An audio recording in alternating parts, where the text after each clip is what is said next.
Saudara, jadi topik kita adalah tentang filsafat toleransi atau teologi toleransi. Dan nanti kita akan mempertimbangkannya dalam kaitan dengan situasi kita di Indonesia, khususnya eksistensi kekristenan di Indonesia. Kita perlu mulai dari apa yang disebut oleh Profesor Carson dengan the old tolerance atau toleransi lama. Nah, lama itu bukan merupakan satu istilah yang digunakan dalam arti sudah tidak berguna, tapi lama dalam arti pernah di dalam sejarah pandangan toleransi ini dianut, dan sebenarnya inilah yang merupakan toleransi yang sejati. Tapi hari ini telah bergeser menjadi apa yang dia sebut sebagai new tolerance. Toleransi baru yang sebenarnya intoleran pada nature-nya, pada core-nya itu intoleran. Nah, di dalam pandangan lama mengenai toleransi, sebelum munculnya beberapa tokoh yang nanti kita akan lihat bersama, toleransi itu berarti menerima eksistensi. Saudara lihat saya kasih huruf kapital semua sebagai emphasis, sebagai penekanan. Jadi itu tidak bicara apa-apa tentang pandangan itu benar atau tidak benar. Tapi mentoleransi berarti menerima eksistensi, haknya untuk ada, haknya untuk beredar, haknya untuk disebarluaskan, pandangan-pandangan yang berbeda. Jadi toleransi tidak mempersoalkan apakah agama itu benar atau salah. Toleransi berarti menerima perbedaan, eksistensi, keberadaan, hak untuk beredar, hak untuk disebarluaskan dari pandangan-pandangan yang berbeda. Kecuali, jadi artinya toleransi itu bukan sesuatu yang mutlak, tapi ada kekecualiannya. Kekecualiannya adalah kalau pandangan-pandangan itu berbahaya bagi kemaslahatan masyarakat atau membahayakan eksistensi dari kelompok tertentu atau membahayakan eksistensi dari sebuah society, sebuah masyarakat atau sebuah negara. Misalnya begini, kalau ada satu pandangan yang mengajarkan bahwa kita boleh membunuh orang yang berbeda keyakinan dengan kita, pandangan itu tidak boleh ditoleransi. Itu pandangan itu harus dibasmi, bahkan harus dimatikan sampai kepada akar-akarnya. Jadi kalau ada pandangan yang mengatakan bahwa kita boleh dan wajib untuk membunuh dan menebas kepala dan melakukan teror dan lain sebagainya yang mematikan pihak lain yang tidak sepemahaman dengan kita, yang tidak sekeyakinan dengan kita, yang tidak seiman dengan kita, itu adalah pandangan yang tidak boleh ditoleransi. Karena pandangan itu sendiri tidak punya hak untuk exist di dalam masyarakat. Sama seperti kalau saudara ada di rumah sakit, dokter itu tidak boleh mentoleransi penyakit. Jadi toleransi itu bukan berarti toleransi terhadap segala sesuatu. Toleransi itu ada batasnya. Batasnya adalah kalau pandangan-pandangan itu berbahaya bagi kemaslahatan publik, berbahaya bagi kemaslahatan kesejahteraan, kedamaian, kesentosaan dari masyarakat atau dari sebuah negara. Itu harus dibasmi sampai kepada akar-akarnya. Dia tidak punya hak untuk eksis. Tapi kalau pandangan-pandangan itu berbeda secara teologikal, berbeda secara filosofikal dan lain sebagainya, maka toleransi mengatakan kamu punya hak untuk eksis. Kamu punya hak untuk beredar. Kamu punya hak untuk membela dirimu. Termasuk kamu punya hak untuk dipublikasikan. Kamu punya hak untuk diberitakan kepada publik. Dan tidak boleh ada orang yang membungkam kamu, yang melarang kamu, yang membatasi kamu, atau yang mengintimidasi kamu untuk pandanganmu yang berbeda itu. Itu toleransi yang lama. Jadi toleransi yang lama bicara tentang hak untuk eksis. Itu toleransi yang lama. Jadi bicara tentang hak untuk eksis, bicara tentang validitas eksistensi dari pandangan-pandangan yang berbeda. Jadi tidak boleh ada satu penganut pandangan tertentu yang menjadikan penganut pandangan yang lain yang berbeda atau bertentangan dengan dia sebagai target persekusi, sebagai target intimidasi, atau sebagai target serangan hanya karena pandangannya berbeda, atau imannya berbeda, atau karena keyakinannya berbeda. Kecuali pandangan itu berbahaya secara fisikal, membahayakan keselamatan, membahayakan kedamaian dari masyarakat atau dari society atau dari negara. Jadi itu toleransi yang lama. Nah, toleransi yang lama itu diwakili atau direpresentasikan, diungkapkan secara baik oleh seorang filsuf Prancis ya, bernama Voltaire. Voltaire ini hidup pada abad yang ke-17, memasuki abad yang ke-18. Dia dari Prancis. Yang minggu lalu, tadi malam itu saya sudah kutip ya. Saya menolak apa yang engkau katakan. Artinya saya tidak setuju dengan pandanganmu. Tapi saya akan membela hakmu sampai mati untuk mengatakan itu. Artinya kamu punya hak untuk mengatakan apa yang kamu yakini. Kamu punya hak untuk memberitakan apa yang kamu imani. Kamu punya hak untuk menyebarluaskan apa yang kamu percaya adalah kebenaran. Itu hakmu dan saya wajib melindungi hak itu untuk kamu. Meskipun begitu, melindungi hakmu untuk mempercayai apa yang kamu percayai, melindungi hakmu untuk meyakini apa yang kamu yakini, melindungi hakmu untuk memberitakan, mempublikasikan, menyiarkan apa yang kamu yakini, itu tidak sama dengan saya harus setuju dengan kamu. Jadi saya boleh tidak setuju dengan kamu, saya boleh tidak menerima klaim-klaimmu yang kamu yakini, saya boleh menolak klaim-klaimmu, tapi saya tidak boleh membatasi atau menghilangkan hakmu untuk mempercayai apa yang kamu yakini. Itu yang dikatakan melalui I disapprove of what you say, but I will defend to the death your right to say it. Saya menolak apa yang engkau katakan, tapi saya akan membela sampai mati hakmu untuk mengatakan hal itu. Nah, apa yang dikemukakan di dalam toleransi lama, definisi toleransi yang lama, mengasumsikan tiga hal. Pertama, toleransi yang lama mengasumsikan bahwa ada kebenaran mutlak. Ya, kebenaran mutlak itu ada. Dan adalah tugas kita, panggilan kita sebagai summum bonum. Summum bonum itu kebaikan tertinggi. Adalah summum bonum bagi kita, tugas kita yang paling tinggi untuk pursue, untuk mengejar, untuk mengetahui kebenaran yang mutlak itu. Itu yang diasumsikan. Jadi kebenaran mutlak itu ada. Kemudian yang kedua, meskipun kebenaran mutlak itu ada, tapi setiap kelompok atau setiap pihak, bahkan mungkin setiap individu yang percaya bahwa kebenaran mutlak itu ada, memiliki pemahaman atau pandangan yang berbeda-beda mengenai kebenaran mutlak itu. Dan bukan hanya berbeda, tapi bahkan bisa bertentangan satu sama lainnya. Dan masing-masing pihak menganut pandangan, menganggap bahwa pihak lain menganut pandangan yang salah. Jadi kebenaran mutlak itu ada, dan kebenaran mutlak itu bukan hanya diyakini ada, tapi setiap orang itu punya pandangan yang berbeda tentang kebenaran mutlak itu. Dan masing-masing pihak menganggap bahwa pihak lain itu salah. Jadi saudara lihat, di dalam toleransi lama tidak ada masalah. Kamu pikir orang di luar kelompok kamu itu salah, tidak ada masalah itu.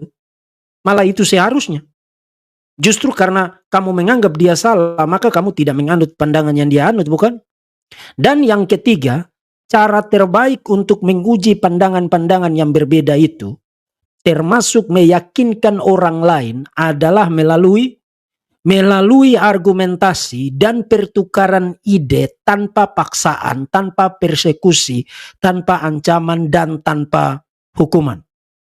Itu toleransi yang lama.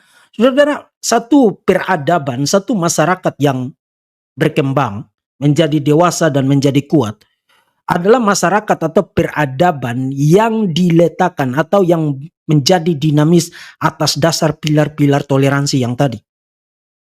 Perkembangan ilmu pengetahuan, perkembangan filsafat, dan lain sebagainya, itu mengasumsikan toleransi yang tadi. Ya, mengasumsikan toleransi yang tadi.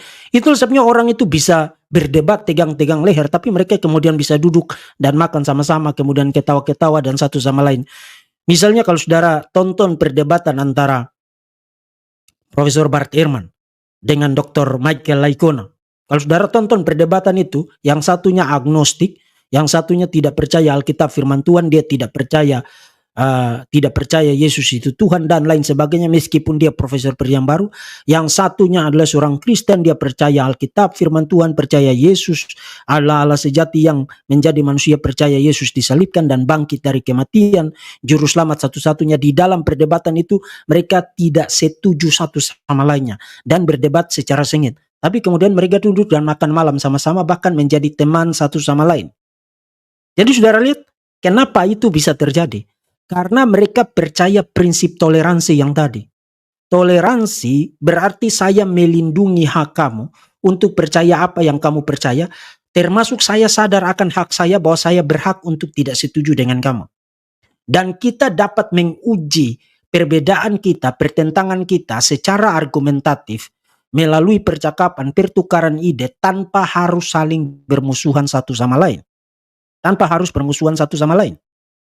Jadi di dalam dunia di mana toleransi lama, di old tolerance itu beroperasi, di dalam dunia semacam itu, orang-orang itu bisa berdebat secara sengit, bisa bertukar pendapat secara sangat-sangat tajam di meja perdebatan, di meja diskusi, termasuk melalui publikasi-publikasi. Tapi secara interpersonal, secara relasi antar pribadi, mereka bisa menjadi sahabat satu sama lain, bisa menjadi teman satu sama lain.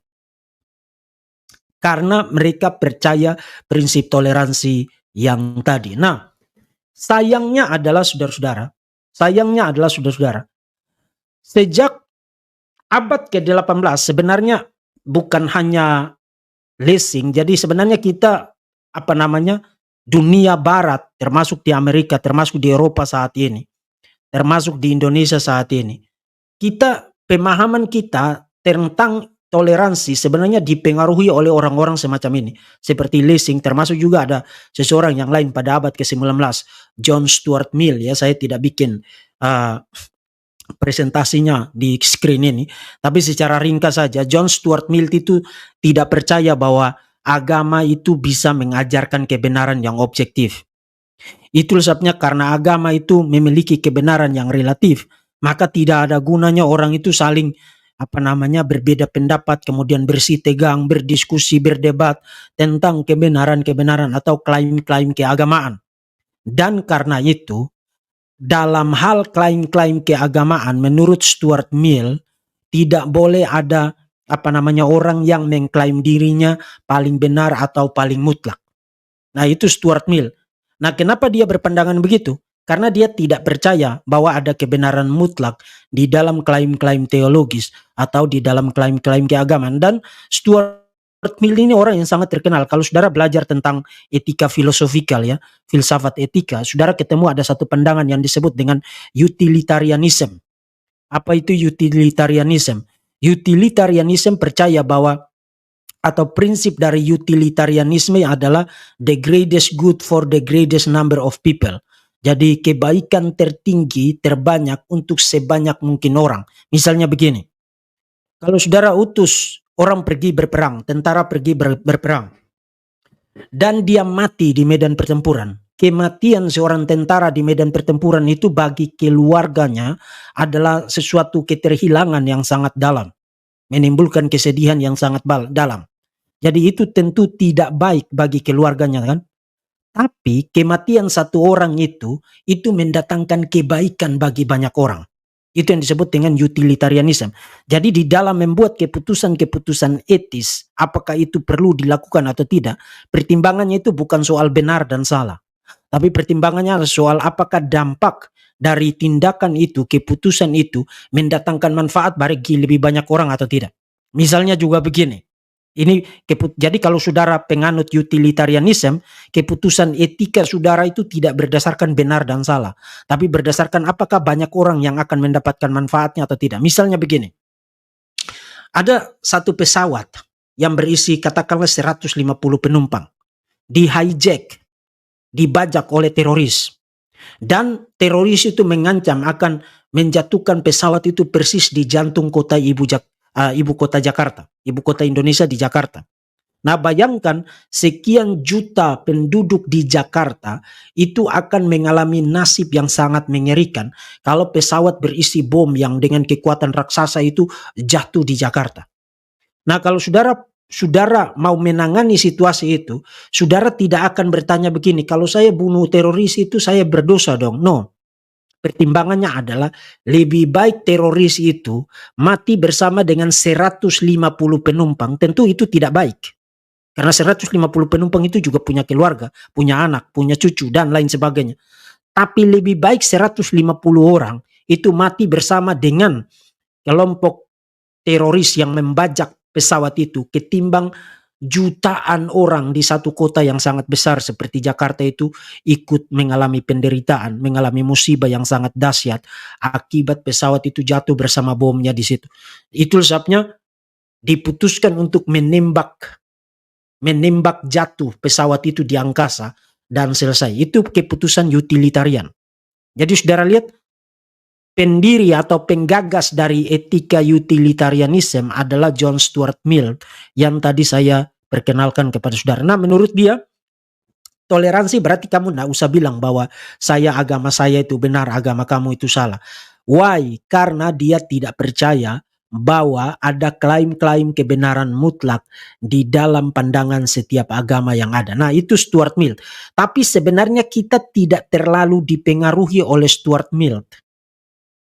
Kita lebih dipengaruhi oleh orang ini. Kita lebih dipengaruhi oleh Lessing, Gotthold Ephraim Lessing. Dia seorang filsuf Jerman dan dia punya sejumlah talenta yang lain dan sangat banyak. Dia hidup pada abad yang ke-18. Saudara bisa lihat sekarang informasinya di screen. Dan dia pernah menulis satu naskah yang berjudul Nathan the Wise. Nathan si bijak atau Nathan orang bijak. Nah, apa yang dikisahkan di dalam tulisan ini? Jadi di dalam tulisan ini dia mengambil latar belakang dari perang ketiga pada masa perang salib ya, tahun 1189 sampai dengan 1892. Jadi abad yang ke-12. Nah, dia menulis ini pada abad ke-18.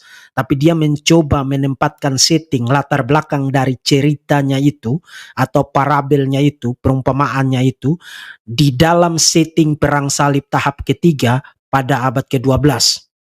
Dan di dalam naskah berjudul Nathan the Wise itu, dia mengisahkan tentang 3 tokoh utama. Yang pertama itu Nathan, seorang Yahudi yang kaya. Dan yang kedua itu seorang kesatria atau seorang prajurit perang salib. Dan yang ketiga itu seorang sultan muslim bernama Saladin ya, yang menguasai Yerusalem pada masa itu. Jadi ketika Yerusalem ditaklukkan, yang menguasai Yerusalem pada masa itu adalah Saladin, Sultan Saladin. Kemudian di dalam cerita itu dikatakan, jadi ini menurut perumpamaannya dia ya, dikatakan bahwa Sultan Saladin ini sedang mengalami masalah keuangan, krisis keuangan. Dan dia berniat untuk mendapatkan bantuan dari Nathan the Wise yang di dalam cerita itu atau menurut cerita itu adalah seorang yang kaya. Kemudian dia datang, tapi karena dia seorang sultan jadi malu juga mau langsung minta duit kepada Nathan the Wise. Lalu dia mengajukan, maksudnya Sultan Saladin mengajukan pertanyaan kepada Nathan the Wise, agama yang mana yang paling benar? Karena Nathan the Wise bukan hanya seorang yang terkenal, bukan hanya seorang yang memiliki kekayaan yang banyak, tapi juga dia terkenal sebagai seorang yang bijaksana. Makanya disebut atau diberikan gelar Nathan the Wise, Nathan si bijaksana. Jadi pertanyaan Sultan Saladin adalah, apakah agama yang paling benar? Agama yang mana yang paling benar? Nah, sebagai jawaban dari pertanyaan Sultan Saladin, kemudian Nathan De Wise di dalam tulisan dari Lessing, Nathan De Wise mengisahkan sebuah perumpamaan atau sebuah ilustrasi. Ilustrasi tentang 3 cincin. Jadi ceritanya adalah ada sebuah cincin yang sangat ajaib, jadi punya kekuatan magic. Kalau kamu memakai cincin itu, kamu akan disenangi oleh masyarakat, termasuk kamu akan dikasihi oleh Allah. Nah, cincin magic itu sudah turun-temurun dialihkan dari bapak kepada anak, kemudian anaknya nanti jadi bapak, dialihkan lagi kepada anak kesayangannya, kemudian nanti anak kesayangan itu jadi bapak, kemudian dialihkan lagi. Jadi sudah turun-temurun dialihkan.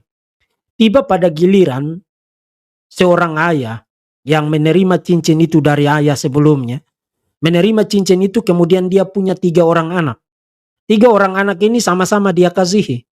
Lalu supaya tidak ada yang kecewa, dia bilang kepada mereka bahwa nanti kalau dia mati, cincin ajaib itu akan dia wariskan. Dan dia wariskan bukan hanya kepada salah satunya, tapi dia panggil mereka satu persatu, dan kepada setiap anaknya yang dia panggil, dia bilang nanti saya akan kasih kamu cincin yang ajaib ini. Nah, sekarang cincinnya cuma 1. Bagaimana caranya supaya ketiga anaknya yang dia kasihi itu mendapatkan cincin itu? Kemudian ketika dia sudah terbaring sakit, sang ayah yang sudah berjanji itu kemudian memanggil seorang tukang besi, ya, seorang tukang perhiasan, disuruh untuk membuat duplikasi atau imitasi dari cincin itu. Dan persis sama hasilnya. Jadi tidak bisa dibedakan dari segi penampilan luar. Kemudian matilah si bapak yang tadi itu. Dan sesuai dengan janji bapaknya, 3 anak itu setiap orang masing-masing mendapatkan cincin itu. Dan setiap orang dari ketiga anaknya itu berpikir bahwa mereka mendapatkan cincin yang asli. Nah, singkat cerita, waktu berjalan, kemudian 3 anaknya bilang, loh kok kamu juga punya? Yang satunya bilang, loh kok kamu juga punya? Kemudian mereka mulai berdebat. Yang mana yang mendapatkan cincin yang asli, cincin magic yang asli dari papanya itu.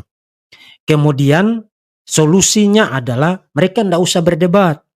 Karena yang perlu dilakukan adalah masing-masing anak atau setiap anak menganggap bahwa cincin yang dia miliki, yang dia pakai di jarinya adalah cincin magic yang asli dari papanya.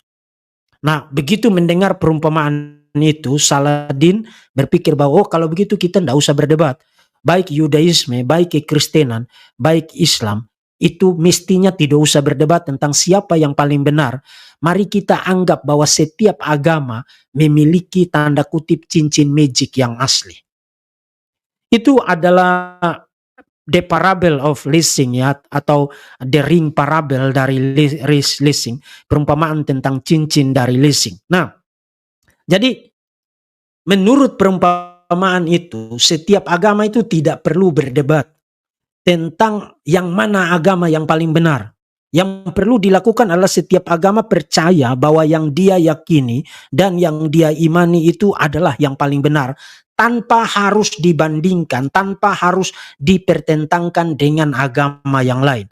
Sama seperti 3 anak itu hanya perlu berpikir bahwa yang saya punya, yang saya pakai sekarang adalah cincin yang asli, tanpa harus berpikir membandingkannya dengan bagaimana dengan yang dipakai oleh anak yang satunya, bagaimana dengan yang dipakai oleh anak yang satunya lagi.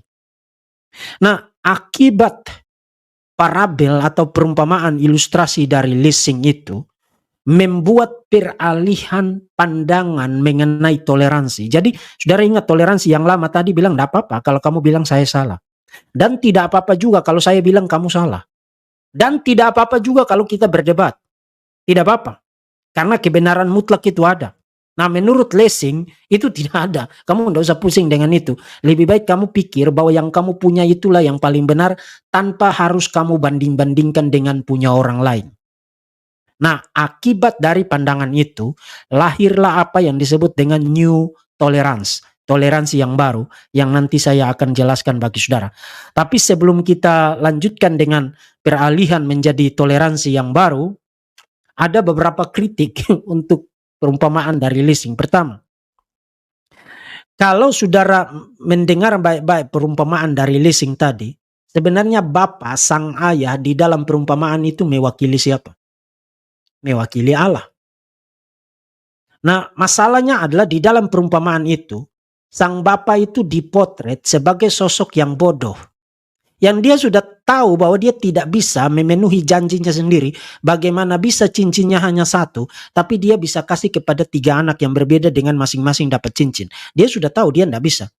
Tapi dia kasih janji itu, artinya dia bukan hanya bodoh, tapi dia sadar bahwa janjinya itu adalah janji palsu. Dan untuk menutupi kebodohan dan kebohongannya, dia membuat satu solusi licik dengan menciptakan 2 cincin palsu. Nah, itu bukan gambaran yang baik tentang Allah. Dan itu sama sekali tidak mewakili pandangan dari agama manapun tentang Allah. Tidak ada. Jadi perumpamaan itu gagal pada poin yang itu. Yang kedua, sebenarnya bukan persoalan mereka berargumentasi apakah cincin kamu itu asli atau palsu. Karena persoalannya itu ada pada apakah cincin itu memang asli atau palsu. Maksud saya itu begini. Kalau dari 3 cincin itu, katakanlah 2 diantaranya itu imitasi. Dan memang secara tampilan luar sama persis dengan yang asli. Tapi kan begini, kalau memang salah satunya itu asli, maka berdebat atau tidak berdebat, yang satunya akan membuktikan diri sebagai cincin yang asli, bukan? Karena cincin yang asli kan dia katanya punya kekuatan, punya power.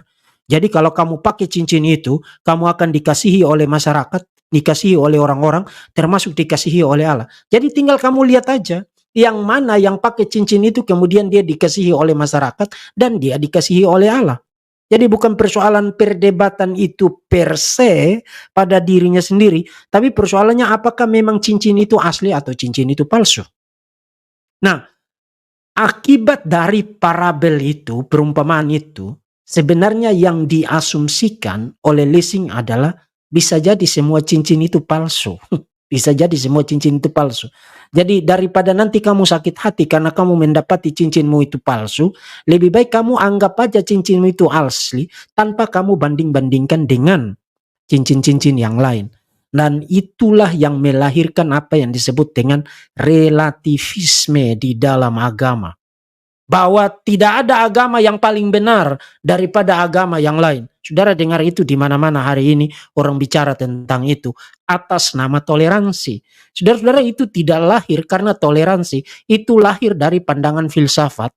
Filsafatnya Lessing, ketika Lessing cerita satu ilustrasi yang nyeleneh, kemudian dunia telan menta-menta itu dan menjadikannya sebagai virtue, menjadikannya sebagai pilar kebajikan untuk berelasi ketika berhadapan dengan perbedaan-perbedaan klaim keagamaan di dalam dunia ini. Jadi kita mendapatkan pengaruh itu dari seorang filsuf Jerman namanya Lessing pada abad yang ke-18. Nah, sekarang apa itu toleransi? Toleransi yang baru. Ini adalah definisi toleransi yang baru sekarang. Tadi saudara ingat toleransi yang lama, tidak masalah kita berbeda, tidak masalah kamu bilang saya salah, tidak masalah saya bilang kamu salah, saya bahkan harus membela hakmu untuk mempercayai apa yang kamu percayai. Nah, toleransi yang baru bilang apa? Toleransi yang baru bilang begini. Definisi toleransi yang baru adalah keyakinan, nilai, gaya hidup, persepsi setiap individu terhadap klaim kebenaran adalah sama nilainya. Tidak ada hierarki kebenaran, artinya tidak ada yang lebih benar dari yang lain, tidak ada yang salah, tidak ada yang benar. Keyakinan Anda dan keyakinan saya itu equal, setara. Dan semua kebenaran bersifat relatif. Jadi kalau ada orang mengatakan kepada saudara, agamamu agamaku, jadi kamu boleh mempercayai apa yang kamu percaya, kita tidak usah berdebat karena pada dasarnya kita semua sama saja. Dia sebenarnya menganut pandangan toleransi yang baru, yang pada dasarnya, pada fondasinya percaya apa? Relativisme. Relativisme, tidak ada kebenaran mutlak. Jadi yang kamu percaya ya sudah kamu percaya begitu. Yang you percaya ya sudah you percaya begitu. Yang saya percaya ya sudah saya percaya begitu.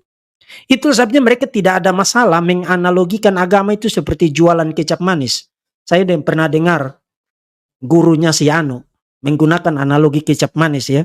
Kalau kamu jualan kecap, Jangan bilang kecap yang lain itu asam, jangan bilang kecap yang lain itu asin, kurang manis. Bilang aja kecapmu itu manis. Ya of course, kalau orang jualan kecap manis ya dia tidak perlu membanding-bandingkannya dengan cukup dia bilang kecapnya manis. Karena apa? Karena persoalan teologis, persoalan agama, itu bukan persoalan kecap manis. Itu bukan persoalan kecap manis. Kecap manis tidak ngasih tahu kamu tentang apakah kamu masuk surga atau tidak masuk surga. Kecap manis tidak ngasih tahu kamu tentang apakah cara hidupmu itu sudah baik atau buruk. Kecap manis tidak ngasih tahu kamu tentang benar dan salah. Kecap manis tidak ngasih tahu kamu tentang bagaimana caranya kamu menghadapi penderitaan hidup. Kecap manis tidak ngasih tahu kamu tentang bagaimana ketika kamu melihat anakmu terbaring sakit atau bahkan mati di hadapanmu, pengharapan apa yang akan kamu punya. Kecap manis tidak ngasih tahu kamu tentang itu. Jadi bagaimana ceritanya agama itu kamu analogikan seperti kecap manis? Bagaimana caranya? Coba kasih tahu saya. Logiknya itu ada di sudut sebelah mana, dari lubang tikus sebelah mana, sehingga agama itu analogis dengan kecap manis. Bahkan ada satu orang lagi di TikTok, yang juga dedengkot, salah satu dedengkot dari umat sebelah, menganalogikan agama itu seperti jualan kacamata. Kalau kamu jualan kacamata, bilang aja kacamata ini bagus untuk baca, menahan radiasi, dan bagus untuk menambah bobot penglihat, kualitas penglihatan kamu. Tidak perlu kamu hina-hina kacamata orang yang lain. Yes, kalau memang orang jualan kacamata ya begitu, tapi persoalannya agama itu tidak sama dengan kacamata. Karena hal yang sama, kacamata tidak kasih tahu kamu tentang pengharapan apa yang kamu punya ketika sebentar lagi kamu akan mati. Misalnya dokter sudah vonis kamu hidupmu 3 bulan lagi atau 6 bulan lagi, kamu tidak berpikir tentang agama sama seperti berpikir tentang kacamata. Kamu bisa buang 1 juta karung kacamata ke dalam lautan dan kamu tidak perlu menangis. Tapi 3 bulan yang tersisa, 6 bulan yang tersisa dari masa hidupmu, vonis dokter bilang kamu 3 bulan lagi, agamamu, teologimu, pengharapan imanmu itu sangat menentukan apakah kamu akan menghadapi kematian itu sebagai seorang yang beriman atau sebagai seorang yang despair, putus asa. Itu tidak bisa diberikan oleh kacamata. Jadi menganalogikan agama seperti kacamata, jualan kecap manis, termasuk si Anu. Cukup aja urus agamamu sendiri, kamarmu, kamarku. No, kamar tidur tidak kasih tahu kita tentang Tuhan itu siapa. Kamar tidur tidak kasih tahu kita tentang apa itu definisi dosa. Kamar tidur tidak kasih tahu kita tentang pengharapan apa yang kita punya di dalam dunia yang banyak kejahatan ini. Kamar tidur tidak kasih tahu kita tentang apa yang harus kita lakukan dengan hidup kita, dengan properti kita, dengan uang kita, dengan orang tua kita, dengan anak-anak kita, dengan masa depan kita, dengan tujuan hidup kita, dengan pengharapan apa yang kita punya tentang kehidupan setelah kematian. Itu semua tidak dikasih tahu oleh kamar tidur.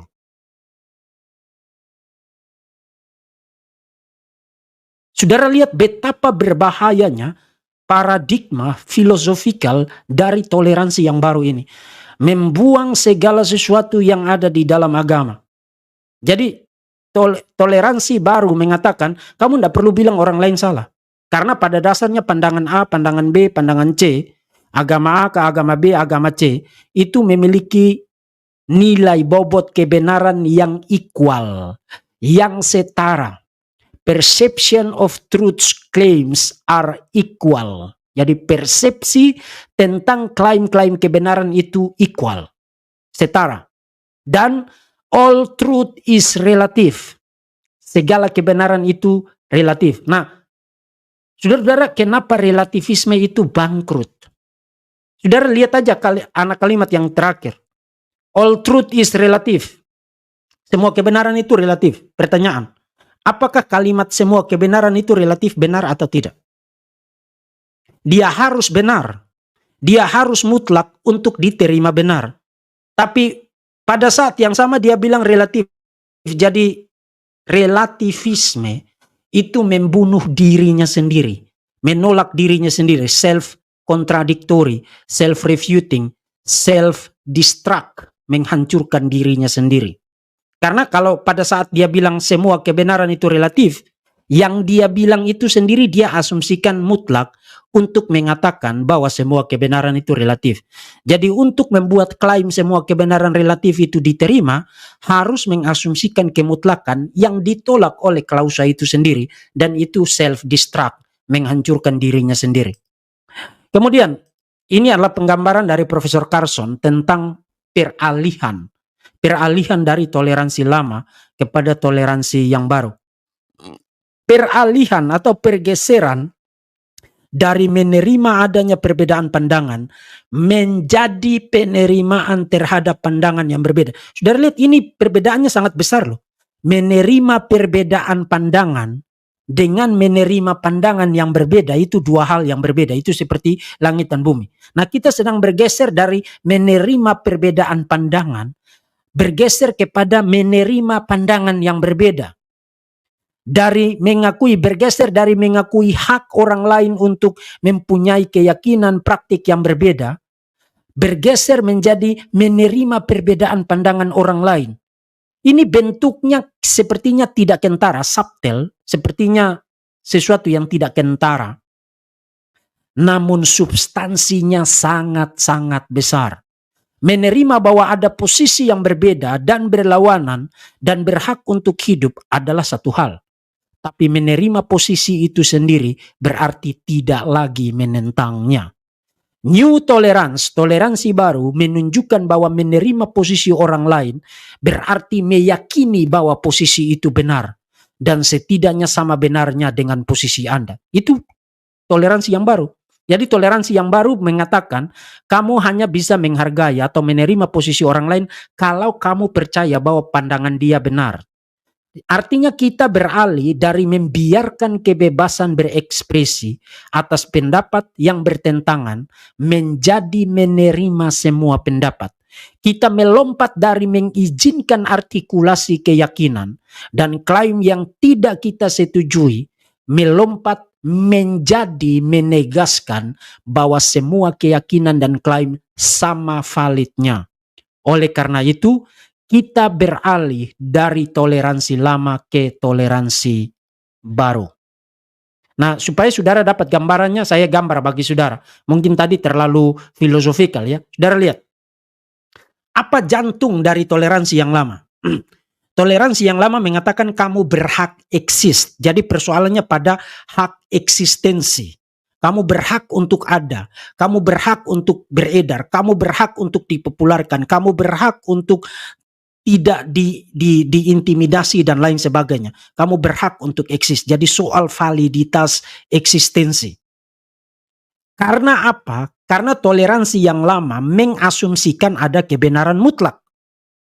Karena ada kebenaran mutlak, maka pandangan-pandangan yang berbeda itu, yang percaya ada kebenaran mutlak itu berhak eksis, dan bagaimana supaya kita mengejar kebenaran mutlak itu adalah dengan saling bertukar pandangan, saling berdiskusi, saling bertukar argumentasi. Jadi tidak ada masalah berdebat, tidak ada masalah berdiskusi, tidak ada masalah kamu bilang saya salah, tidak ada masalah saya bilang kamu salah. Persoalannya alasannya apa, argumennya apa, datanya apa, buktinya apa.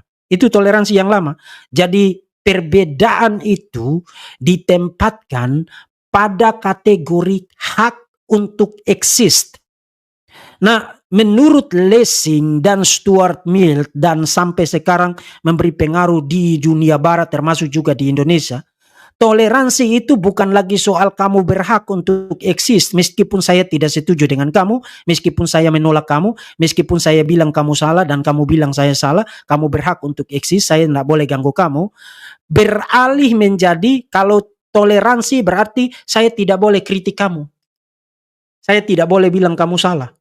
Saya tidak boleh bilang pandanganmu itu cacat. Saya tidak boleh bilang pandanganmu itu salah. Nah, itu bukan toleransi. Itu bukan toleransi. Itu intoleransi. Itu sebenarnya Don Carson mengatakan the intolerance of tolerance.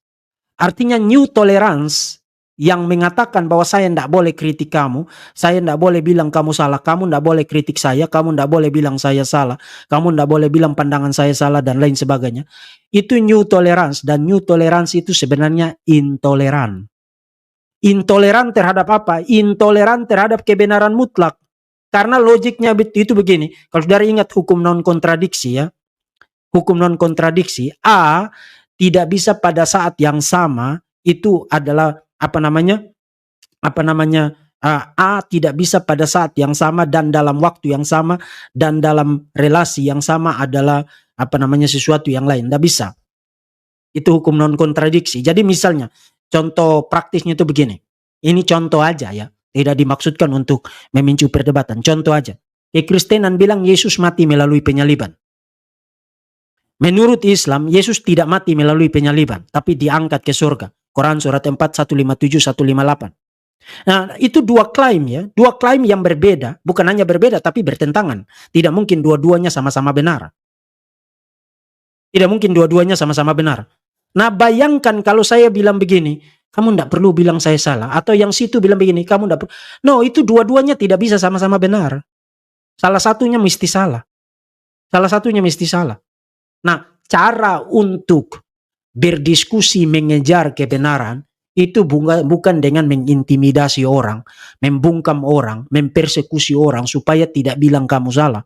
Tapi caranya adalah dengan berdiskusi, menampilkan data, menampilkan argumentasi dengan metodologi yang bertanggung jawab, dan itu menjadi edukasi untuk orang-orang lain. Sehingga kalau mereka memutuskan untuk percaya klaim A, dia punya dasar untuk percaya klaim A.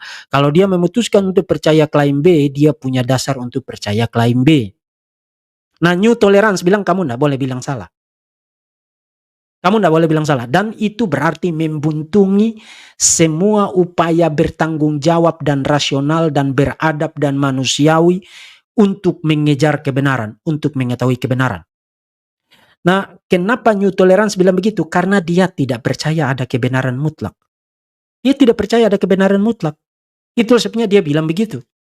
Jadi kalau saudara menganut New Tolerance, tidak boleh bilang agama A salah, tidak boleh bahas agama saya, dan lain sebagainya. Begitu kamu boleh bahas, tapi saya tidak boleh bahas agama kamu. Itu bahkan bukan New Tolerance lagi, itu munafik. Itu bahkan munafik. Nanti kita akan lihat kegagalan dari New Tolerance. Jadi saudara sudah lihat bedanya ya. Yang satu bicara tentang eksistensi, hak untuk eksis. Yang satu bilang semuanya sama. Yang satu bilang semuanya benar. Tidak boleh ada yang bilang yang lain salah. Itu New Tolerance. Dan itu bangkrut. Itu relativisme. Itu tidak menolong apa-apa untuk perkembangan peradaban manusia. Oke. Sekarang kenapa toleransi yang baru itu adalah toleransi yang gagal dan munafik? Kenapa? Karena pertama, toleransi yang baru gagal untuk membedakan keputusan atau pilihan individu untuk beragama dengan dasar dan alasan dari pilihan itu sendiri. Saya kasih contoh begini. Ini contoh aja. Katakanlah kita sebut saja ini nama fiktif, bukan nama yang sebenarnya. Katakanlah ada orang bernama siapa ya, bernama Joanna. Minta maaf kalau ada yang namanya Joanna. Itu kalau ada kesamaan nama, kesamaan alur cerita, nama dan tempat itu adalah fiktif belaka. Ini contoh aja. Katakanlah Joanna. Joanna ini beragama tertentu. Kemudian dia pindah menjadi agama lain, penganut agama lain. Nah, keputusan Joanna untuk pindah agama itu tidak boleh dikritik. Karena keputusan itu adalah hak. Dan hak itu harus dilindungi. Begitu dia bilang, saya memutuskan hari ini, saya keluar dari agama A, menjadi penganut agama B, tidak boleh ada orang yang bilang, itu tidak boleh. Tidak boleh. Karena itu hak. Itu personal choice. Itu hak asasinya dia. Tapi ketika dia bilang saya pindah agama B karena alasan A, B, C, D, alasan itu bisa dikritik. Saudara ngerti maksudnya ya? Jadi saudara harus membedakan antara keputusan dan pilihan, membedakan itu dengan alasan untuk keputusan itu. Jadi kalau ada orang bilang saya memutuskan untuk pindah agama, seperti si Anu memutuskan untuk pindah agama, keputusan itu fine-fine aja. Tidak boleh ada orang yang bilang itu tidak boleh. Tidak boleh. Itu sah. Tapi begitu dia bilang Orang tanya, why? Kenapa kamu bikin keputusan itu? Kemudian dia bilang 1, 2, 3, 4, 5, 6. Dia kasih alasan. Nah, alasan itu bisa dikritik. Karena alasan itu bukan hak. Alasan itu bukan hak. Yang menjadi hak adalah keputusan. Yang menjadi hak adalah pilihan. Tapi alasan untuk keputusan, alasan untuk pilihan, alasan itu sendiri berdiri sendiri dan bisa dikritik. Orang ngerti maksudnya? Nah, New Tolerance bilang bukan hanya haknya bukan hanya pilihannya yang tidak boleh dikritik, alasannya pun tidak boleh dikritik. Itu New Tolerance. Jadi toleransi semacam itu gagal. Gagal untuk menjadi dewasa, itu toleransi yang terbelakang ya. Itu inland, itu toleransi pedalaman. Itu kalau orang hidup di dunia anta beranta dengan pegang nenteng-nenteng pedang, kemudian tukang pancung kepala orang, dia akan pakai prinsip begitu. Kemudian yang kedua, toleransi baru itu gagal karena apa? Tidak mampu membedakan manusianya, umatnya, orangnya dengan ajarannya. Penganut agama atau umat beragama beda dengan ajaran agama. Saudara tidak boleh menganiaya penganut agama lain. Tidak boleh. Tidak boleh mempersekusi penganut agama lain. Tidak boleh teriak-teriak di depan rumah ibadah rumah ibadah orang lain. Tidak boleh. Tidak boleh. Apalagi membatasi untuk tidak boleh bangun tempat ibadah, apalagi mempersekusi, apalagi mempersulit, apalagi menghentikan ibadah orang lain. Itu tidak boleh. Karena itu hak orang untuk beragama sesuai dengan ajaran agamanya masing-masing. Tapi yang namanya ajaran itu adalah sesuatu yang lain. Ajaran itu berbeda dari umat yang percaya ajaran itu. Itu lain. Jadi orang berdiskusi atau memberikan kritik atau berdebat itu bukan tentang umat beragamanya, tapi tentang ajaran. Makanya adalah salah kaprah kalau kamu memblender semuanya menjadi satu dan sama. Seakan-akan ajaran itu sama dengan kamu. Tidak sama. Kamu bisa tidak ada, tapi ajaran itu tetap ada. Atau ajaran itu bisa tidak ada, tapi kamu tetap ada. Kamu bisa mengubah pandanganmu dan tidak apa-apa, itu hak kamu. Artinya kamu berbeda dari ajaran yang kamu percayai. Itu harus dibedakannya itu di situ. Dan yang berikut, kenapa gagal? Karena toleransi baru mereduksi agama menjadi sesuatu yang sepenuhnya subjektif, personal, dan relatif. Misalnya agama itu seperti sebuah kamar, atau agama itu seperti orang jualan kecap manis, atau agama itu seperti orang jualan kacamata. Itu bukan, saya sudah jelaskan kemarin ya, punya 3 hal, misalnya paling sedikit punya 3 hal yang sifatnya objektif dan melampaui subjektivitas, melampaui personalitas, melampaui hal-hal yang sifatnya pribadi. Pertama, agama itu punya dimensi objektif pada tataran doktrin, pada tataran ajaran.